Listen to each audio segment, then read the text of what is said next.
আজকে আমরা অ্যালাইন বুকসের সলিউশনটা ফার্স্টে দেখব। তো আমাদের এই নতুন যে ইআরপি সলিউশনটা আমরা প্রকিওর করেছি রিসেন্টলি, তো এখন থেকে সেখানেই আমরা quotation, invoice generation, pro forma invoice সব কিছু করতে পারবো, addition of employee database. So একটা আমব্রেলার আন্ডারে আমার কমপ্লিট সলিউশন থাকবে, এবং আমি যে কাজটুকু করব সেটা শুধু আমিই দেখতে পারবো আর ম্যানেজমেন্টের কাছে ভিউয়েবল হবে। রেস্ট অফ দ্য লোকরা বা যাদেরকে যে এরিয়াগুলো পারমিশন দেওয়া থাকবে না, তারা সেই জায়গাগুলো ভিউ করতে পারবে না। সো প্রথমে আমরা শুরু করব যে কিভাবে আমি অ্যালাইন বুকসে রিচ করব। আমি একটা ফ্রেশ স্টার্ট নিয়ে দেখাই। গুগলে গিয়ে আমি টাইপ করলাম অ্যালাইন বুকস। যেহেতু আমার সার্চ হিস্ট্রিতে অলরেডি ছিল, তার জন্য এটা আমাকে আর টাইপ করতে হয়নি। সো আমরা যে ওয়েবসাইটটাতে ল্যান্ড করলাম সেটা হচ্ছে alignbooks.com। এখানে একটা লগ ইন প্যানেল রয়েছে যেখানে আমি আমার মাউস পয়েন্টারটা রেখেছি। তো যেমন করে আমি অ্যালাইন বুকস অনলাইন ক্লিক করব, আমাকে লগ ইনের জায়গাটা প্রম্পট করবে। তো এখানে আমি আমার ইউজার আইডি পাসওয়ার্ড দিয়ে ঢুকছি।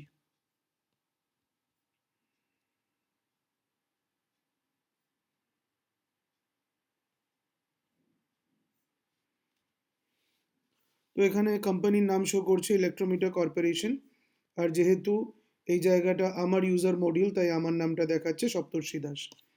এবার মার্কেটিংয়ে আমাদের প্রাইমারি রিকোয়ারমেন্ট হচ্ছে কাস্টমারকে কোটেশন পাঠানো। তো ইনিশিয়াল পার্ট স্টার্ট হয় হচ্ছে কাস্টমারকে কোটেশন পাঠানো থেকে, যেটা পড়বে হচ্ছে সেলস মডিউলের আন্ডারে। এখানে অনেকগুলো মডিউলস রয়েছে, যেরকম purchase module, finance module, inventory. তো যারা কনসার্ন মার্কেটিংয়ে যারা থাকবে, এক একজন মানে যদি ইউনিট হেড হয়, তার ক্ষেত্রে এই পার্টসগুলো অ্যাভেলেবেল করে দেওয়া হবে। কেননা তার তখন মার্কেটিং ছাড়াও আরও কিছু অ্যাডিশনাল রেসপন্সিবিলিটি থাকে, যেরকম তার ব্রাঞ্চে প্রপার ইনভেন্টরি মেনটেন হচ্ছে কিনা সেগুলো এনশিওর করা, তার সব ইকুইপমেন্ট আছে কিনা সেগুলো দেখা, বা তার ওখানে কোন লোক ঢুকলো, নতুন লোক ঢুকলো, সেগুলো সে এইচআর মডিউল থেকে অ্যাড করা। তো সেই সব রেসপন্সিবিলিটিগুলোও কিছুটা বর্তায়। বাট যাদের যাদের সেই রেসপন্সিবিলিটিটা থাকবে না, একজন স্ট্যান্ডালোন মার্কেটিয়ারের, তো তার ক্ষেত্রে এই প্যানেলসগুলোও থাকবে না। তো থাকবে হচ্ছে হয়তো শুধু পারচেস মডিউল, তার জন্য থাকবে যে প্রকিউরমেন্টের সাথে রয়েছে। তো এখানে একজন অ্যাডমিন লেভেল ইউজারকে আমরা যা যা প্রোটোকলসগুলো অ্যালাউ করব, সে সেইগুলোই দেখতে পারবে। এবার যেহেতু আজকে আমরা এই মুহূর্তে মার্কেটিংয়ের এরিয়াটা ডিসকাস করছি, তো আমি স্ট্রেট অ্যাওয়ে সেলস পার্টটাতে চলে যাচ্ছি। সেলসে ক্লিক করলাম। ফার্স্টে এখানে আমাকে দেখাচ্ছে কাস্টমার। তো আমি কাস্টমারে ক্লিক করলে আমি অলরেডি দেখবো যে আমার কাছে একটা প্রিলোডেড কাস্টমার লিস্ট রয়েছে, বিকজ আমাদের যে প্রিভিয়াস যে সেলস রেজিস্টারগুলো আছে সেখান থেকে অলরেডি আমরা বহু কাস্টমারকে মাইগ্রেট করে নিয়েছি এখানে with their GST details and all. তো ম্যাক্সিমাম কাস্টমারই দেখা যাবে যে আমাকে অ্যাড করতে হবে না, কিছু ফিউ আমাকে অ্যাড করতে হতে পারে। আমি সবার আগে দেখে নেব যে সেই কাস্টমারটা রয়েছে কিনা। যেরকম দেখা যাক হয়তো, বা যে কোনো একটা কোম্পানির নাম নিই, লাইক অ্যামরি। তো অ্যামরি দেখা যাচ্ছে অলরেডি সেটা রয়েছে। তো অ্যামরি জিএসটি ডিটেলস দিয়ে সব কিছু এটা অলরেডি আমার পুট করা রয়েছে। যদি কোনো নতুন কাস্টমারকে আমি অ্যাড করতে চাই, তো এখানে আমি ক্রিয়েট নিউ কাস্টমার করে তাকে অ্যাড করতে পারি। তো ক্রিয়েট নিউ কাস্টমারের জন্য আবার আমি তার জিএসটি, যদি সে জিএসটি রেজিস্টার্ড হয় আমার কাস্টমার, তার জিএসটি নাম্বার দিয়ে এখানে যখনই আমি লিখবো আর ফেচ ইনফোতে ক্লিক করব, তো তার সব ডিটেলসগুলো এখানে অটোমেটিক্যালি পপুলেটেড হয়ে যাবে। কিছু মাইনর ইনফরমেশন যেরকম হচ্ছে কে আমার পয়েন্ট অফ কন্ট্যাক্ট, তার concern email ID, etcetera etcetera, সেগুলো হয়তো আমাকে অ্যাড করতে হবে, বিলিং ইনফরমেশন অ্যান্ড অল, সেগুলো মোটামুটি পপুলেটেড হয়ে যায়। কিছু সামান্য চেঞ্জেস থাকলে সেটা করে নেওয়া যায়। তো আমি এই মুহূর্তে এইটা ডিটেলসে খুব একটা ঢুকছি না, বিকজ কাস্টমার অ্যাডিশন মডিউলটা আমি আর একটা সেপারেট ভিডিও অ্যালোকেট করব, যেখানে কাস্টমারকে কিভাবে কতভাবে অ্যাড করা যায় সেগুলো দেখানোর জন্য। তো স্ট্রেট অ্যাওয়ে আমি কোটেশন মেকিংয়ে চলে যাব। তো how to generate a quotation. আমি কাস্টমার মডিউলটাকে অফ করে দিচ্ছি, সেলসে গেলাম। তো ফার্স্টে আমি করব হচ্ছে এস্টিমেট। আমাকে একটা এস্টিমেট ক্রিয়েট করতে হবে। Align books estimate is quotation, এখানে কোটেশন বলে কোনো মডিউল নেই, যেটা আছে সেটা হচ্ছে এস্টিমেট। তো আমার এখানে একটা অপশন দেখাচ্ছে জিএসটি টাইপ ট্যাক্স ইনভয়েস। তো যেহেতু আমার কাস্টমার ইন জেনারেল আমার জিএসটি রেজিস্টার্ডই হয় বা হবে, বা আমি তার থেকে জিএসটি চার্জ করব, তার জন্য এটা tax invoice, GST type tax ইনভয়েসে আমি এটা বাই ডিফল্ট করা রয়েছে। এলস আরও কিছু অপশনস রয়েছে যেগুলো আমি ক্লিক করে দেখতে পারি, বাট আমি একদম ইন জেনারেলটা ফার্স্টে দেখাচ্ছি। ব্রাঞ্চ আমার জন্য এখন ম্যাপ করাই রয়েছে কলকাতা। যে যাকে দিল্লির পারমিশন দেওয়া হবে সে দিল্লিও করতে পারবে, যাকে দুটো তিনটে দেওয়া হবে, যে যে যাকে যাকে যেরকম যে যে পারমিশন দেওয়া থাকবে সে সেই এরিয়ার হয়ে কোটেশন করতে পারবে। আমারটাতে যেরকম আমার ইউজার অ্যাকাউন্টে শুধুমাত্র কলকাতা দেওয়া রয়েছে, তো আমি তাই কলকাতাতে ক্লিক করলাম, আমার কাছে আর কোনো অপশন নেই। কাস্টমার লিস্ট, আমি এতগুলো কাস্টমার লিস্ট পাচ্ছি, তো আমি কাস্টমার লিস্টে এখান থেকে ক্লিক করলেই সেটা অ্যাড হয়ে যাবে। অথবা আমি যদি আবার একই জায়গায় আমার যদি কোনো কাস্টমার, নতুন কোনো কাস্টমার থাকে যাকে আমি এই লিস্টে পাচ্ছি না, তার নাম টাইপ করে দেখতে পারি, লেটস সে মাধেপুরা। তো আমি দেখছি এটা অলরেডি অ্যাডেড রয়েছে। এবার লেটস সে আমি একটা নতুন কোনো কাস্টমারের নাম ভাবি, বিপি পোদ্দার অমুক XYZ হসপিটাল, তো কিছু নেই। এবার আমি এইখানে যেটা প্লাস বাটন রয়েছে, এই প্লাস বাটনে ক্লিক করলে ও আবার আমাকে নতুন কাস্টমার অ্যাড করতে দিচ্ছে। তো এখান থেকে আমরা দেখলাম যে সেলসে ওই কাস্টমার প্যানেল থেকে আমরা অ্যাড না করে এই জায়গাটা থেকেও যদি আমি প্লাস বাটনটা ক্লিক করি তাহলেও কিন্তু আমাকে কাস্টমার অ্যাড করার একটা অপরচুনিটি দিচ্ছে। So that makes the job easier. তো আমাকে গিয়ে কাস্টমার, আমাকে সব কিছু ডেটাবেস কোথায় কোনটা আছে জানতে হচ্ছে না, আমি ডাইরেক্টলি এস্টিমেটে গেলাম, এস্টিমেটে গিয়ে যখন কাস্টমারের নাম আমাকে লিখতে হচ্ছে বা সার্চ করতে হচ্ছে, ওখান থেকেই প্লাস বাটন ক্লিক করলেও আমাকে কাস্টমার অ্যাডিশনের জায়গাটা দিয়ে দিচ্ছে। সো এনিওয়ে, আমি এখন একটা এক্সিস্টিং কাস্টমারকে নিয়েই কাজ করি, let's a ASG Biochem. Okay, ASG Biochem, যদি আমার ইমেল আইডি কন্ট্যাক্ট ডিটেলসে দেওয়া থাকতো তো অটোমেটিক্যালি চলে আসতো, আমি এখানে টাইপও করে দিতে পারি ASJ biochem @gmail.com, let's say. এখানে আমি পেমেন্ট টার্মস ঢুকিয়ে দিতে পারবো বা নতুন কোনো পেমেন্ট টার্ম অ্যাড করতে পারবো, যে সেটার আমাকে একটা নাম দিতে হবে পেমেন্ট টার্মসে। লেটস সে সেই পেমেন্ট টার্মসের আমি নাম দিলাম হচ্ছে 30 days ক্রেডিট। তো ফিক্সড ডেজ দিয়েছে, আমি লিখে রাখলাম number of fixed days 30 days, click করলাম, সেভ রাখলাম। তো আমার এখানে চলে এলো, তো আমি লিখে দিলাম 30 ডেজ ক্রেডিট, সিলেক্ট হয়ে গেল। পেমেন্ট লিঙ্ক আমি কিছু দেবো না, বাট আমি রেজার পে, পেটিএম ইউজ করতে পারি। বাট যেহেতু এখনও আমাদের যে ব্যাঙ্কগুলো আছে, আমাদের যে ব্যাঙ্ক ডিটেলসগুলো আছে সেগুলোর রেজার পে বা পেটিএম দিয়ে লিঙ্ক নেই, তাই আমি এটাকে ব্ল্যাঙ্ক রাখছি। নাও এবার আমাকে আইটেম পুট করতে হবে, সিলেক্ট আইটেম। দেখছি অলরেডি আমার কিছু অ্যাড করা আছে, এবার এমন একটা কিছু যেটা আমার অ্যাড করা নেই, আমি ক্যালিব্রেশন সার্ভিসটা দিয়েই দেখাই। ফর এক্সাম্পল আমি একটা নতুন অ্যাড করলাম, যেহেতু এটা সার্ভিসের মধ্যে পড়ছে আমাকে অনেকগুলো অপশন দিচ্ছে, ইনভেন্টরি, নন ইনভেন্টরি, সার্ভিস। তো আমি সার্ভিসে ক্লিক করলাম। এবার নেম আমাকে দিতে বলছে, তা আমি নামটা দেবো হচ্ছে let's say micrometer. Under group, group আমাকে ডিফল্ট আমাকে ডিফাইন করে দিতে হবে, তো আমি করে দিলাম হচ্ছে dimensional calibration. Save, user permission for inventory module. আচ্ছা, যেহেতু আমার এই ইউজার অ্যাকাউন্টটাকে ইনভেন্টরি মডিউলে কিছু অ্যাড করার জন্য পারমিশন দেওয়া নেই, আইটেম গ্রুপ, তার জন্য আমি এটা অ্যাড করতে পারছি না। So what basically I can do, কিন্তু আমাকে তারা অ্যাড করতেই হবে। আমি ডিফল্ট করে রাখলাম, কোনো প্রবলেম নেই সেটা। টাইপ আমার এখানে আমি দিয়ে রেখেছি সার্ভিস, যেহেতু সার্ভিসটা অটোমেটিক্যালি সিলেক্টেড হয়ে গেছে, বিকজ আমি ইনভেন্টরি, নন ইনভেন্টরি আর সার্ভিসের মধ্যে সার্ভিস সিলেক্ট করেছিলাম, তাই চলে এসছে। Inactive off, GST input not applicable off, না GST input applicable. Stock unit, মানে এবার আমি যে কোয়ান্টিটি ডিফাইন করব, stock unit is basically nothing but কিভাবে আমি কোয়ান্টিটিটাকে ডিফাইন করছি। তো যেরকম ইন জেনারেল আমরা যেটা দেখে থাকি সেটা হচ্ছে numbers, like 10 number micrometer, 10 number vernier calliper, 2 numbers height gauge, 2 numbers pressure gauge, like this. তো আমি এনওএস মারলাম, সিলেক্ট হয়ে গেল।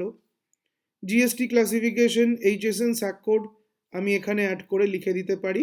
আমি প্রেজেন্টলি কিছু করলাম না, আমাদের ক্যালিব্রেশনের স্যাক কোড যা আছে না কেন আমরা সেটা লিখে দিতে পারি। একবার যদি কেউ এখানে অ্যাড করে দেয় তো সেটা সব ইউজার্সরাই সেটা দেখতে পারবে এবং সে তার মতো করে এবং সে অ্যাড করতে পারবে। তো এটা একটা মজার ব্যাপার হচ্ছে যে আজকে যেই মাত্র আমি এটা অ্যাড করে দেবো এই স্যাক কোডটা, বাকি মানে রেস্ট অফ দ্য মার্কেটিং ইউজার্সও কিন্তু সেটাকে ইউজ করতে পারবে, তাকে কিন্তু আবার বারবার করে মানে রি এন্ট্রি করতে হবে না। তো ক্লাউড বেস সলিউশনের এটাই মজা যে একজন একটা জিনিস অ্যাড করে দিলে সেই অগমেন্টেশনটা সবাই এনজয় করতে পারে। ডেসক্রিপশন সেলস ট্রেডেড গুড, সেলসের এটা হয়ে গেল, আমি এগুলো কিছুই চেঞ্জ করলাম না। এমআরপি আমি কিচ্ছু দিলাম না, বিকজ এমআরপির ব্যাপারটা নেই, যেহেতু এটা সেলস রিলেটেড ইস্যু নয়। তো আমার প্রাইস ভোলাটাইল চেঞ্জ হতেই পারে, তার জন্য আমি এটাকে অ্যাজ ইট ইজ রেখে দিলাম, সেভ মেরে দিলাম। ও ইউজার পারমিশন, আচ্ছা এখানে আমার ইউজার পারমিশনটা নেই ইনভেন্টরির জন্য। আচ্ছা ঠিক আছে, আমি এই পার্টের জায়গাটা যারা যারা অন্যান্য রেস্ট অফ দ্য ইউজার্স যারা থাকবে তাদেরকে সেই অ্যাক্সেসটা দেওয়া থাকবে, কাজেই তারা অ্যাড করতে পারবে। তো আমি এই মুহূর্তে একটা হোয়াট আইল ডু, বেসিক্যালি আমি আমার লগ ইনটা চেঞ্জ করে নিচ্ছি, তাহলে সুবিধা হবে, একটা ফুল লগ ইন দিয়ে দেখানোটা বেটার।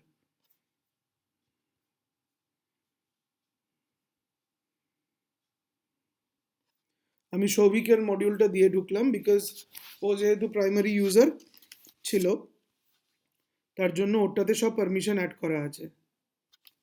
তো হোয়াট আইল ডু, বেসিক্যালি আমি একটা এস্টিমেট ক্রিয়েট করছি সেই একই জায়গায়, ব্রাঞ্চ এখানে, ওর এখানে যেরকম ও প্রাইমারি ইউজার তাই ওর এখানে 3টে ব্রাঞ্চই অ্যালাউ করে দেওয়া আছে। তো কলকাতা সিলেক্ট করলো, কাস্টমার এখান থেকে ও হয়তো AMRI hospitals limited, email whatever it is, ওটা না দিলে ওটা ম্যান্ডেটরি ফিল্ড নয়। তো এবার সিলেক্ট আইটেম, এটা আইটেম অ্যাড করা হবে। সার্ভিস, সার্ভিসে গিয়ে আমরা লিখলাম হচ্ছে মাইক্রোমিটার, আন্ডার গ্রুপ, এবার আমি অ্যাড করে নিই, এটাকে লিখলাম ডাইমেনশনাল ক্যালিব্রেশন।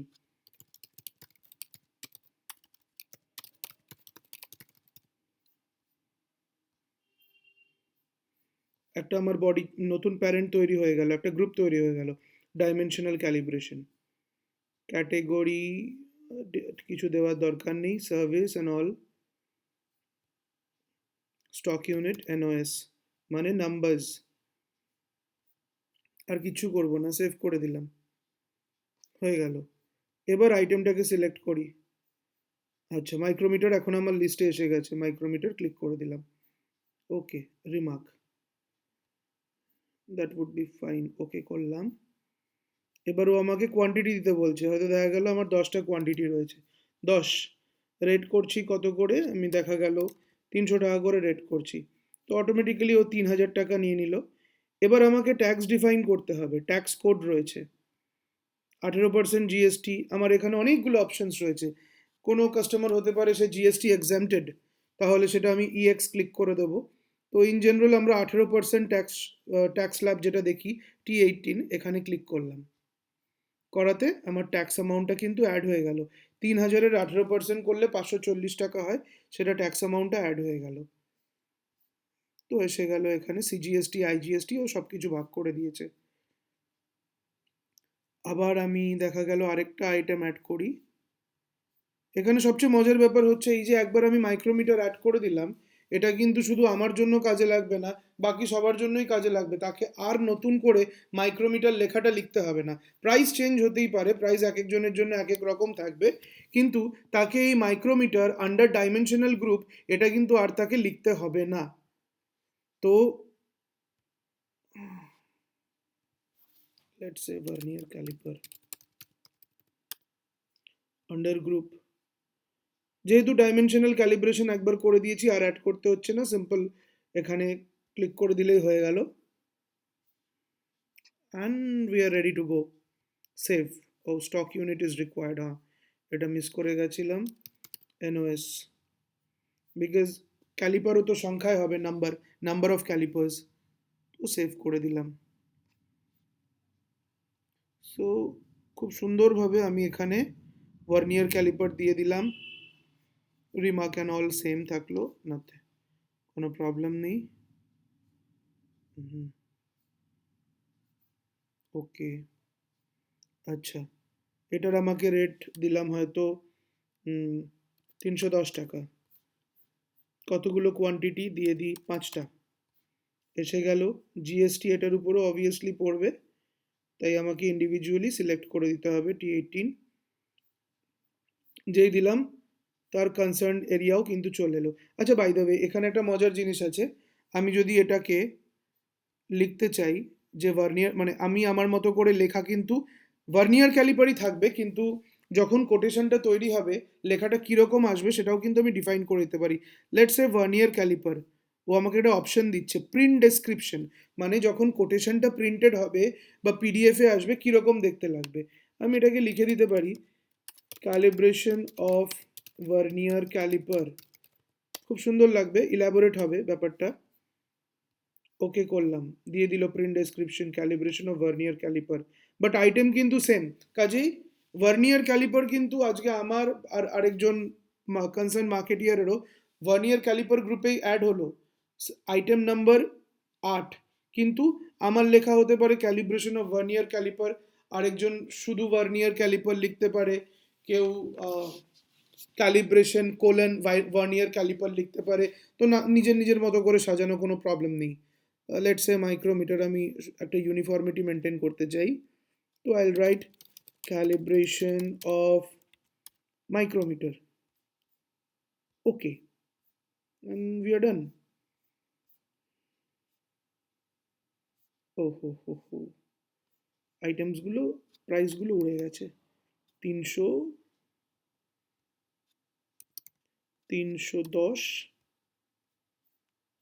ট্যাক্স কোড দিয়ে দিলাম T18, এটাতেও সিলেক্ট করে দিলাম T18, হয়ে গেল। হ্যাঁ, কাস্টমারের যে এনকোয়ারি আছে সেটা যদি কোনো পিডিএফে আসে, বা ইমেলটা যদি আমার পিডিএফে ডাউনলোড করা থাকে, বা যদি কিছু আমি ওয়ার্ড ফাইলে করে থাকি, সেটাকে আমি এখানে অ্যাটাচ করে দিতে পারি। আমার ক্লাউড আমাকে সেটা দেয়, যাতে আমি কালকে এনকোয়ারিটাকে ম্যাপ করতে পারি আমার এই কোটেশনের সাথে। তো এনিওয়ে, আমি আর এখন কিছু করব না। তো এখান থেকে ডাইরেক্ট মেল অপশন আছে, বাট এটা আমরা ইন জেনারেল যেহেতু আমরা ওই দিকে অ্যাক্সেস করি না, তো তাহলে আবার আমার মেল আইডির সাথে একে সিঙ্ক্রোনাইজ করাতে হবে। তো সেসব ঝামেলায় না গিয়ে হোয়াট আই উইল ডু, আমি ফার্স্ট এটাকে সেভ করে নেব। That is the primary job, ওটা না হলে চলবে না। এবার দেখা গেল সব কিছু ব্ল্যাঙ্ক হয়ে গেছে, তো আমি আমার এস্টিমেটটা খুলব, কোটেশনটা। এখানে ব্রাঞ্চ সিলেক্ট করলাম, কলকাতা, ফিল্টার করলাম, ওকে মারলাম। দেখা যাচ্ছে আমি অ্যামরি হসপিটালসের জন্য এই কোটেশনটা জেনারেট করেছি। সিলেক্ট করলাম, select for print selected document, এটাকে প্রিভিউ করতে পারি, প্রিভিউ করছি। অনেক রকম কোটেশনের ফরম্যাট করে দেওয়াই আছে, এই যে এক্সপোর্ট এস্টিমেট, প্রফর্মা ইনভয়েস, অমুক অমুক অমুক অমুক। আমি ইচ্ছা করলে আবার the very common thing is pro forma invoice, আমি প্রফর্মা ইনভয়েস করলাম, প্রিভিউ করছি, রেডি হয়ে গেছে আমার quotation. This is my quotation, my quotation is done. আরেকটা অন্য ফরম্যাটে করে দেখি, প্রিভিউ,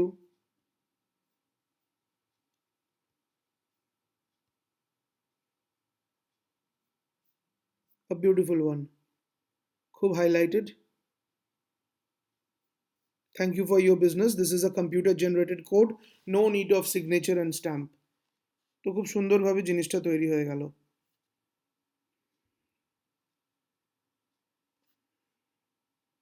কাস্টমার নেম এন্ড, আরেকটা দেখি জাস্ট ফর অ্যান এক্সাম্পল।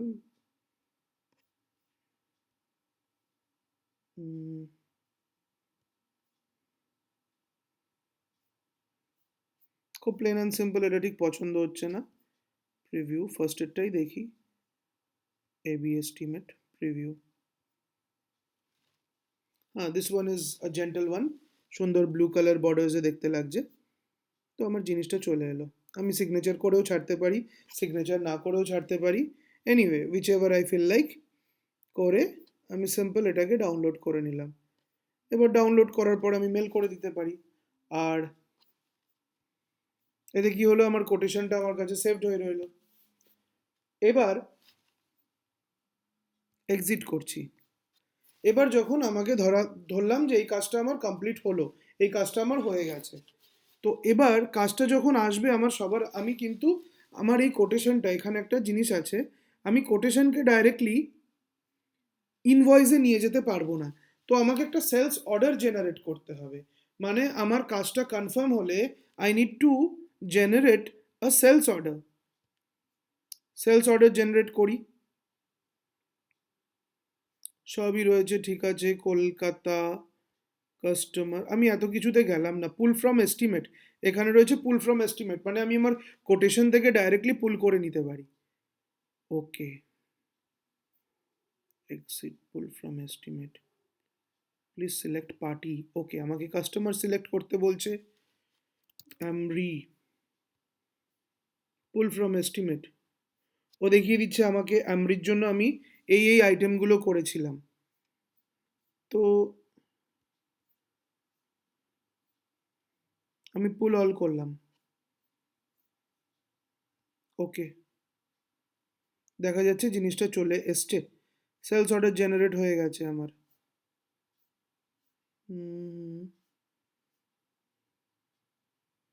ট্যাক্সগুলো আমাকে বসাতে হবে, ট্যাক্স কোড আবার করে দেবো T18, এখানেও করে দিলাম T18। বাট এর সবচেয়ে মজার ব্যাপার হচ্ছে, আমি কিন্তু আমার হয়তো দেখা গেছে আমি কোটেশন করেছিলাম কাস্টমারকে 10টা আর 5টা দিয়ে, বাট কাস্টমার আমাকে দেওয়ার সময় 11টা দিল। তো আমি কিন্তু এখানে অন্যান্য ইনফরমেশনগুলো কিন্তু আমাকে এডিট ফেডিট করতে হলো না, বাট মানে পুরো আবার নতুন করে লিখতে হলো না বা কপি পেস্ট করতে হলো না, বাট আমি এখানে স্ট্রেট অ্যাওয়ে কিন্তু একটা চেঞ্জ রিফ্লেক্ট করিয়ে দিতে পারি, আর সেই অনুপাতে প্রাইসিংও চেঞ্জ হয়ে গেল। পেমেন্ট টার্মসটা ওই 30 days ক্রেডিট লিখে রাখি, করে দিলাম। তো টোটাল এই অ্যামাউন্টটা আসছে, এটাকেও আমি সেভ করে দিচ্ছি, বা এখান থেকে ডাইরেক্টেও এক্সপোর্ট করতে পারবো, ওই প্রিন্ট বা হ্যাঁ এক্সপোর্ট পিডিএফ এক্সপোর্ট করা, বাট সবার আগে আমি সেভ করে নেব। সেভ হয়ে গেল। এবার একবার আমার সেলস অর্ডারটা দেখি। কলকাতা সিলেক্ট করলাম। ওকে, আমরি হসপিটাল, প্রিভিউ করছি। সো এটা হয়ে গেছে আমার সেলস অর্ডার। যেই আমার সেলস অর্ডার হয়ে গেল, এবার ধরে নিই আমার কাজটা হয়ে গেছে।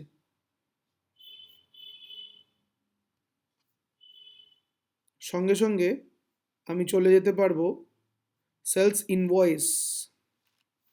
এবার হচ্ছে ইনভয়েস জেনারেট করার time. Branch Kolkata, customer AMRI, pull from order, এখানে কিন্তু পুল ফ্রম এস্টিমেট নেই, পুল ফ্রম অর্ডার রয়েছে। যদিও আমি ইন্ডিভিজুয়াল এখান থেকেও করে করে করতে পারি, বাট এত খাটবো কেন, পুল ফ্রম অর্ডার করি ডাইরেক্টলি। দুরকমভাবেই দেখাই। যদি আমার কাছে মনে হলো যে না, আমি সেলস অর্ডার জেনারেট করিনি, বাই চান্স মিস্টেক হয়ে গেছে, তো আমি কী করব, তাহলে আমাকে এখান থেকে সিলেক্ট করে করে নিতে হবে মাইক্রোমিটার, ভার্নিয়ার ক্যালিপার, এইভাবে দিয়ে দিলাম। আইটেমসগুলো চলে এলো। এখানে আমাকে ইনফরমেশনগুলো আবার ফিল করতে হবে আগের মতোই, সেখানে কোয়ান্টিটি দিতে হবে, রেট দিতে হবে, ট্যাক্স কোডে 18% জিএসটি সিলেক্ট করতে হবে, এসব করতে হবে। আর নইলে আমি কি করতে পারি, আমি এটাকে রিমুভ করে দিই।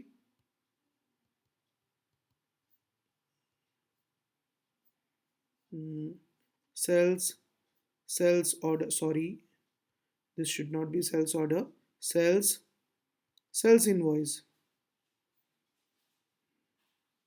branch Kolkata, customer Amri,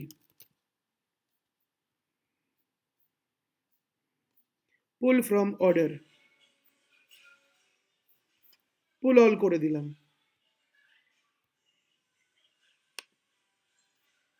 ওকে, নিয়ে নিয়েছে ও, যা যা নেবার নিয়ে নিয়েছে।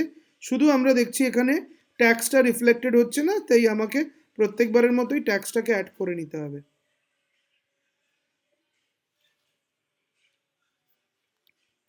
হয়ে গেল।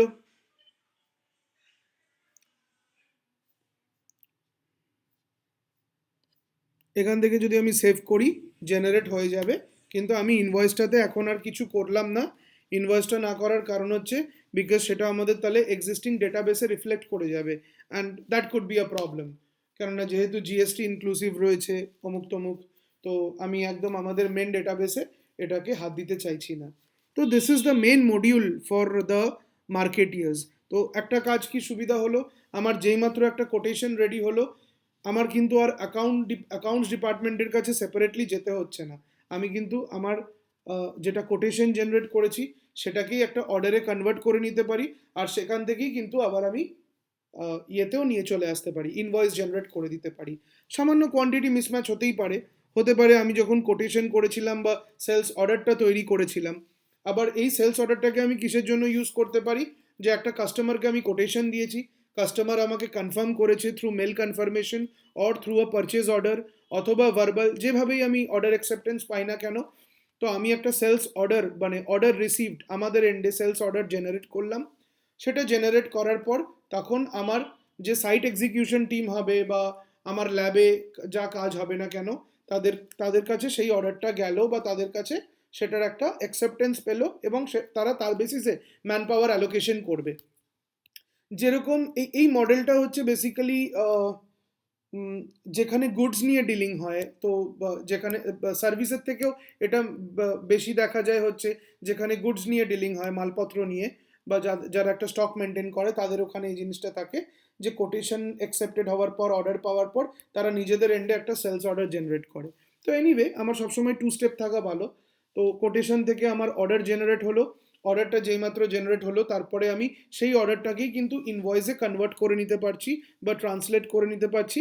এবং যদি দেখা যায় যে কোয়ান্টিটি কিছু মিসম্যাচ হচ্ছে বা কিছু বাড়তি কমতি হচ্ছে, আমার কাছে সবসময় স্কোপ রয়েছে সেগুলোকে অ্যাড করার জন্য। এরম নয় যে আমার সেটা ফ্রিজ হয়ে যাবে, কিন্তু আমাকে ম্যাক্সিমাম ইনফরমেশনটাই আমি কিন্তু ফেচ করে নিতে পারছি, টেনে নিতে পারছি I mean.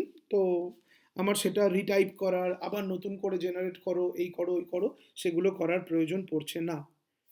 And we are ready to go, that's all.